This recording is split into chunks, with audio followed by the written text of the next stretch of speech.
Israel criticized over its treatment of African migrants. A new U.S. report says migrants are being denied basic social services. With racial tensions and violent attacks against African asylum seekers on the rise, who is legally responsible for their well-being, and why is Israel's handling of the situation being criticized? This is Inside Story.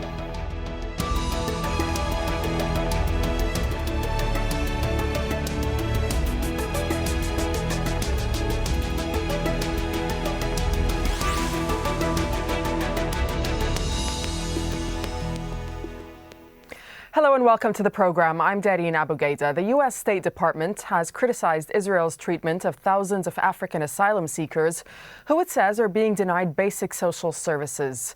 The U.S. Annual Report on Human Rights, which was issued this week, quotes statistics provided by the United Nations showing the plight of thousands of African immigrants in Israel. Rights groups say most asylum seekers have escaped conflicts in Eritrea and Sudan and entered Israel through Egypt, but no official process is in place to consider them as refugees. Sue Turton has been following some of the Sudanese asylum seekers and filed this report from Tel Aviv. They called it a demonstration of hate. Hundreds of Israelis taking to the streets of South Tel Aviv, shouting Sudanese go home. Tensions have been building for months. Migrants are blamed for an increase in burglary and crime. 3 Sudanese men are currently charged with rape. Thousands have migrated through Egypt to Israel, many smuggled into the country via the Sinai. Coming in illegally means they're denied work permits. Mohammed is too scared to be seen. This car mechanic fled northern Sudan 5 months ago. He thought Israel would protect him and let him work, but instead he says he's been treated very badly. As we talk, 2 men in a van drive past making monkey noises. In the market where the violence broke out, there's little sympathy for Mohammed or his Sudanese brothers. People think we are racist and not good people. But the truth is that these Africans live among us here, and all are concentrated here. This cannot happen. They must be spread out. We're not a refugee camp. We cannot absorb them. There's thousands of them. Another woman walks past shouting, "You have no shame." You should be ashamed of yourself. Where do you live? Where? Here? The other woman shouts back, "I won't tell you where I live." Tell me where you live. I'll bring them to your house. The politicians are responding to this fear and anger. The Interior Minister is trying to force through the courts a mass expulsion order of all Sudanese. People in this neighbourhood don't want this problem here, regardless of any United Nations warning about the instability of Sudan or any Geneva Convention. They will not work here. It's forbidden to give them any work, and that's how this story ends. If I'm given the tools that I need, in less than a year, there won't be one left. Mohammed says they call the trip back to Sudan the journey of death, as the Egyptian army will kill them if they're caught. Deportation would be safer, but they just don't know if they would survive once they got home. Sue Turton, Al Jazeera, Tel Aviv.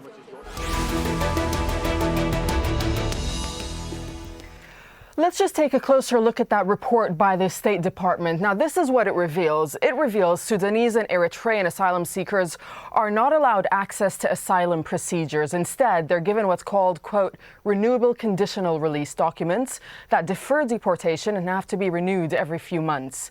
Well, the report quotes statistics provided by the UNHCR showing that this year alone, out of more than 4,000 asylum applications, only 1 was approved, and more than 3,600 were rejected. The report also shows that more than 6,000 previous cases are still pending.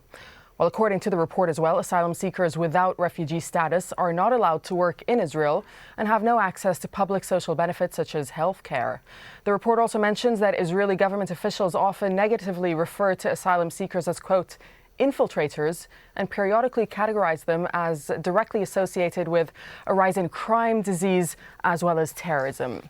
So why is Israel's handling of the situation being criticized? Let's bring in our guest to help us answer the questions. We have in Jerusalem Yigal Palmor, spokesman for the Israeli Ministry of Foreign Affairs. In Tel Aviv, advocate Asaf, who's a legal advisor for asylum seekers. He also works for a hotline that helps migrant workers. And also in Tel Aviv, Gideon Levy. He's a columnist for the Israeli newspaper Haaretz. Welcome all of you gentlemen to this edition of Inside Story. It's good to have you all with us. Asaf, if I can come over to you first, just give us a sense of what exactly is going on in Israel and why it's so hard for these African migrants to gain refugee status. The situation is like this. People that come here through Egypt, through the border with Egypt, many of them suffered a horrible journey from Eritrea, from Sudan, from other different African countries. They're getting into Israel and put in prison, in detention facility in Ketziot for a few days. Most of them are released after they are recognized as Eritreans and Sudanese. And most of them find their ways to the center of the cities, most of them to Tel Aviv, to the south of Tel Aviv, others to Arad or Eilat. In the south of Tel Aviv, there is a huge population, density of people, of refugees, of asylum seekers with other Israelis. And one of the major problems is that the Israeli government, as you have stated, the United States said, they are recognized as infiltrators and not as refugees or asylum seekers. Now this brings, among other things, a lot of hatred and ignorance toward the real status. Okay, let's put that to Yigal Palmor. Yigal, what is the official process on the behalf of the Israeli government to recognize these migrants as refugees? Well, first of all, those who come from Darfur are immediately and automatically granted refugee status. This is a decision taken a few years back because the international community has established that a genocide has been taking place in Darfur, and therefore they are all entitled automatically to refugee status. The question is much tougher with others who come from other parts of North Sudan, from Eritrea, or from South Sudan, from other parts of Africa, and who are entering the country illegally, sometimes not giving any indications as to their real country of origins or their identity. And well, we have this is a new situation that we have to deal with. We've had to deal with for, I think it started maybe 5, 6, 7 years ago, and we have no proper law to deal with this kind of illegal migration. So what we are doing for the moment is that we are letting them come into Israel, well, here they are, sorry, they have access, of course, to certain social services, not to all of them because their status is still to be defined. And, well, the government is trying to think how to regularize their position. People from South Sudan have been returned voluntarily to their country. We're talking about a few hundred people, but, you know, the bulk of those who are staying still need to find a solution to their status. And this is what the government has been working on. Right. Of course, with some criticism. Okay, let me just bring up with you the anti-infiltration law that Israel passed earlier this year. And that law, in fact, allows Israel to detain some of those refugees for up to 3 years without trial. This has caused a lot of controversy in Israel, as you know. It also prevents refugees from working inside the country. And some say this is in violation of human rights conventions as well as the Geneva Convention. You're transforming these refugees into criminals, essentially.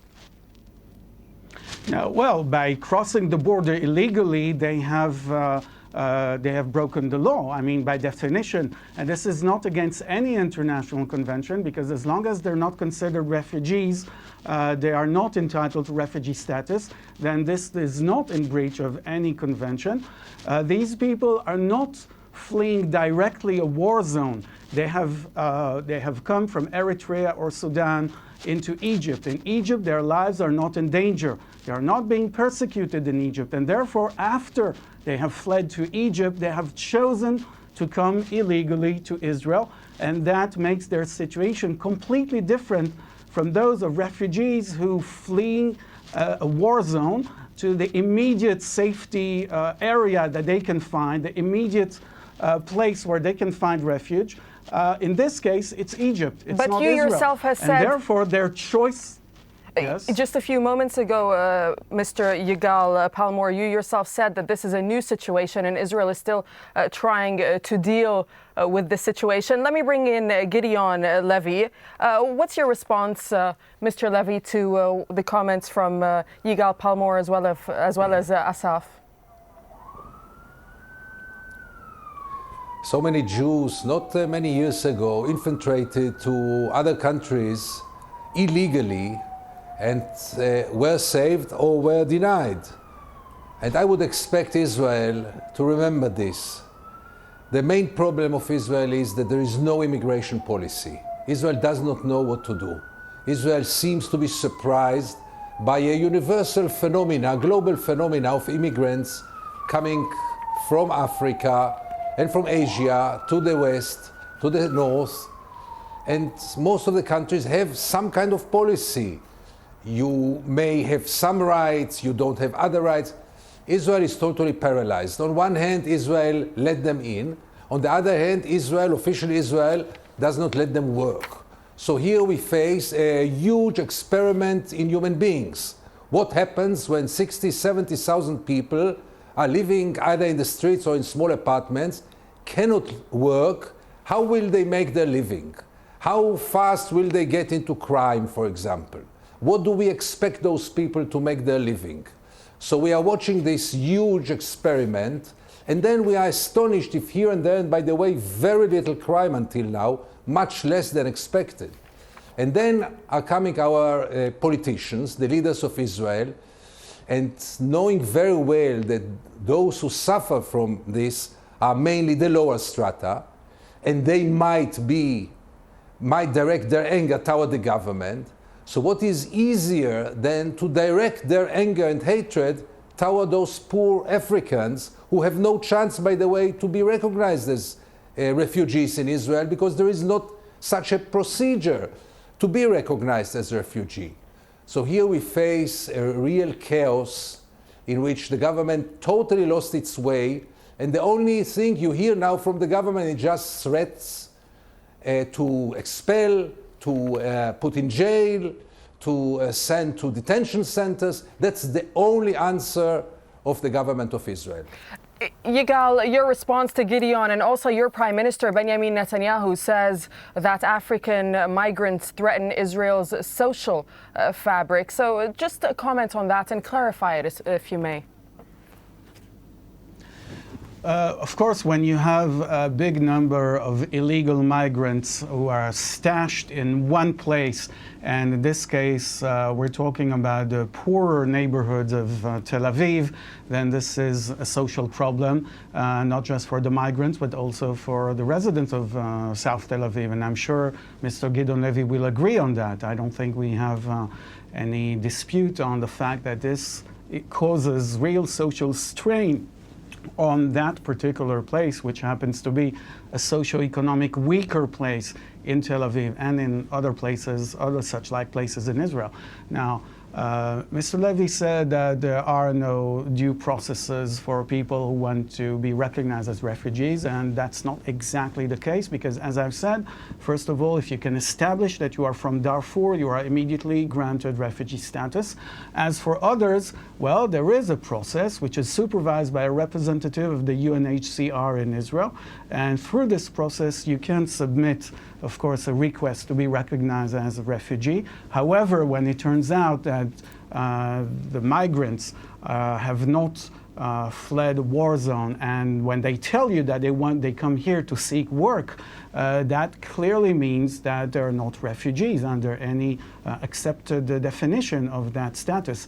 It means that they've come to seek work and they are work migrants, and for this we still have no solution. We are still working to find a solution for people who have come here illegally from a country in which, by the way, they are not persecuted, as I said, from Egypt, because they think they can have a better life in Israel, which is of course, but very some nice. Of these migrants, and here they want some to of these work. migrants and, are coming. yes. Some of these migrants are coming through Egypt, and in particular, in this program, we're talking about the migrants that are coming from Sudan as well as Eritrea, which are war-torn countries. But let's get some legal perspective on what you're saying. And Asaf, just tell us what the legal process is for these refugees, for these asylum seekers, excuse me, to be allowed to seek asylum in Israel as well as be considered refugees. Okay, thank you for the question. Basically, we can say there are two groups. One group, which is the major group of asylum seekers, is people, as you said, that came from Eritrea and Sudan. Those people are not allowed to ask for an asylum, though they are not deported. So they are in a kind of a legal limbo. They are in Israel, nobody is trying to deport them, nobody is trying to detain them, but at the same time, they are not given any rights, not the right to work, not the right to social care or health care, etc. They will not be able to ask for an asylum because the Israeli government will tell them, you're from Eritrea, you're from Sudan, you're not being deported meanwhile, therefore you cannot ask for asylum. This is the major group, and we have a lot of issues regarding this group. The other group is people that came from other African countries and from other countries all over the world, from South America, from Asia, etc. Those people are allowed to ask for asylum, but most of them are rejected, almost all of them are rejected.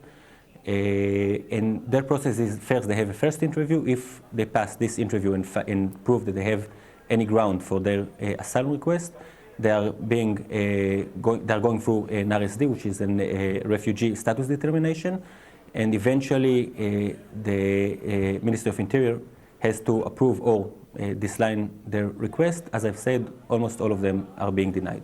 Okay, Asaf, and when you look at some of the statements that are being made by Israeli officials, such as these migrants are taking away jobs from Israelis, there's a rise in crime rate, there's a rise in disease, there's a rise in terrorism. How much of this is actually factual from what you've seen? I would tell two things about this. The first is, sadly and unfortunately, a lot of those comments are racist. They are taking a group of people and just shaming them on in the fault of one or two people that have done this thing or the other.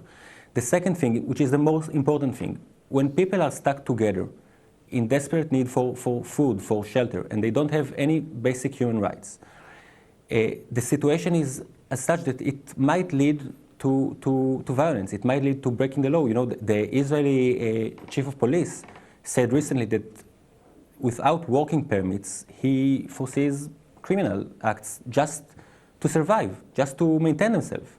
So it is ungrounded and racist to say that a group of people is doing something, is doing criminal things. But it is obvious that without basic human rights, the things will not get any better. Gideon, what's... And I would say that... apologies, Asaf, but let me bring in... Okay, go ahead. The situation is paradoxical. Like, first of all, you say that they are illegal migrants. They are not refugees, you're not asylum seekers, they are just illegal migrants. And then you treat them as criminals. And you deny them work, deny them possibility to health care, etc. Then, when they are free in the streets and something is happening, you say, because of this situation, something is happening, you're saying, I told you, they are criminals, but you created this situation. And this situation must be solved by giving them basic human rights. There is no other solution.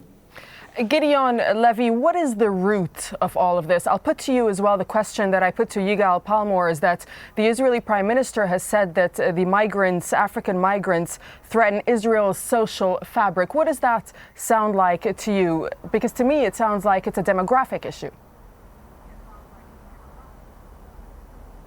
You can go one step forwards and face reality. We are dealing here with racism.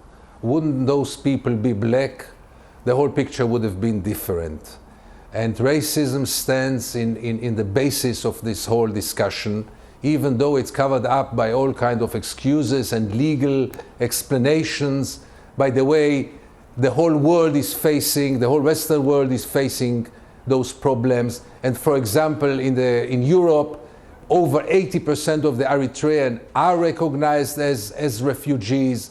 So all those legal shelters that Israel is inventing itself just not to take part in this solving of this global problem. No other way to describe it. There is a global problem of migration, and Israel must pay its share.